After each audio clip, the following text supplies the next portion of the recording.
Alors ça va mieux puisque nous avons un nouveau gouvernement avec un nouveau Premier ministre qui est charmant.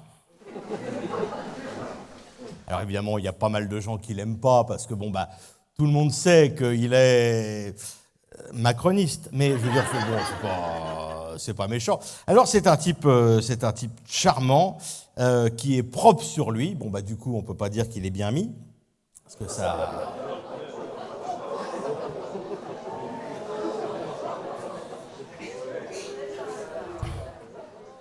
Chacun fait ce qu'il veut avec ce qu'il a, mais parce que d'un côté, il a officiellement déclaré qu'il était en couple avec un homme, mais la chanteuse Joyce Jonathan a dit qu'elle avait été sa maîtresse, ce qui prouve que c'est un vrai macroniste. Il est pour le « en même temps ».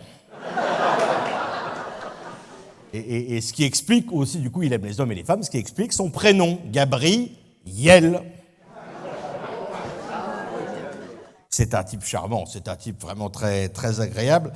Et puis moi, je dois dire que c'est formidable d'aimer à la fois les hommes et les femmes, parce que ça double les chances de ne pas terminer tout seul le samedi soir. Et il mérite d'être Premier ministre, puisqu'il a eu un rôle de ministre de l'Éducation nationale exceptionnel. Et si vous le voulez bien, rappelons ensemble ce que Gabriel Attal a fait comme ministre de l'Éducation nationale. Il a fait... mais aussi, mais encore, il a peut-être rien fait, ou au moins, il n'a pas fait de conneries. Et ça, c'est déjà pas mal. Alors, ce qui fait jaser quand même, c'est qu'il a nommé, vous l'avez vu au Quai d'Orsay, son ex-compagnon Stéphane Séjourné. Attal a donc nommé ministre des Affaires étrangères un type qui n'était pas étranger à ses affaires. Et ça... c'est quand même pas mal. Et en tout cas, comme chef de la diplomatie, il est bien Séjourné, puisqu'il a dit « J'aime les autres cultures, la coexistence des peuples, je suis pour la paix des races. » Et c'est bien.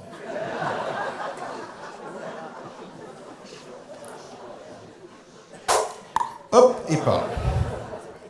Et il porte bien son nom, car au vu de la popularité du nouveau gouvernement, au ministère qu'il occupe, il ne fera que séjourner.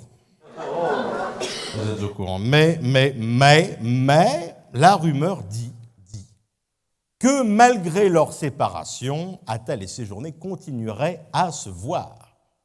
Et pour preuve, l'autre jour, quand Attal a été nommé Premier ministre, ils ont fait une petite fête tous les deux pour fêter ça. Et Attal a dit, Stéphane, pour fêter ça ce soir, c'est champagne et vaseline. L'autre a dit, zut, on n'a plus de vaseline. Ça sera champagne, cul sec. Alors bon, c'est pas...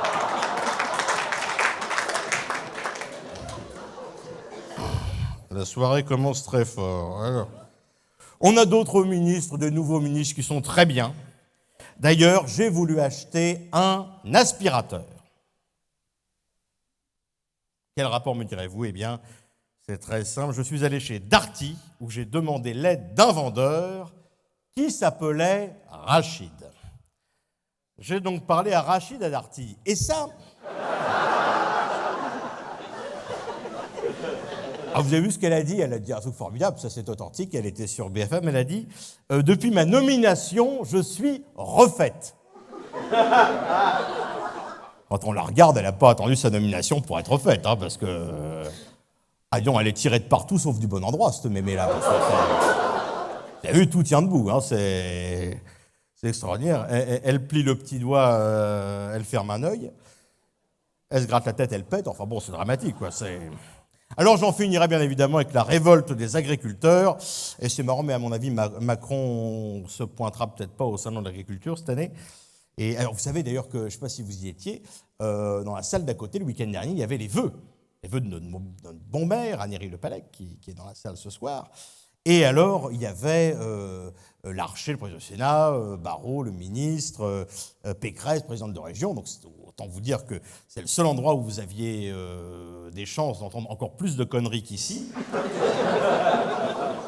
Et alors, Gérard Larcher faisait son discours, et alors là, quelqu'un vient le voir, parce qu'il y avait en même temps la manif des agriculteurs, et alors quelqu'un vient lui dire « Ça y est, les agriculteurs sont devant l'Assemblée. » Il ne bronche pas. Les agriculteurs sont dans l'Élysée, ils bronchent pas. Devant le Sénat, ils bronchent pas. Et là, on lui dit, les agriculteurs bloquent Rungis. Et là, il s'est fâché.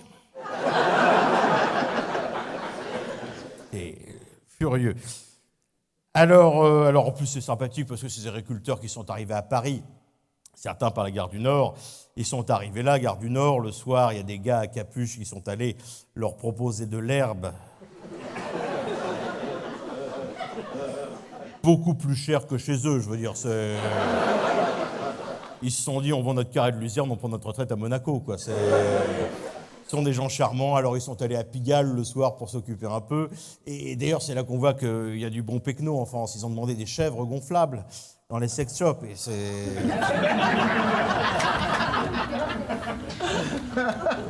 Évidemment, j'aimerais en finir avec un petit quatrain qui s'adresse à nos paysans. Mesdames, messieurs les paysans, voyez qu'il n'est guère nécessaire d'aller verser du lisier devant nos ministères. Emmanuel Macron l'a prouvé avec le remaniement.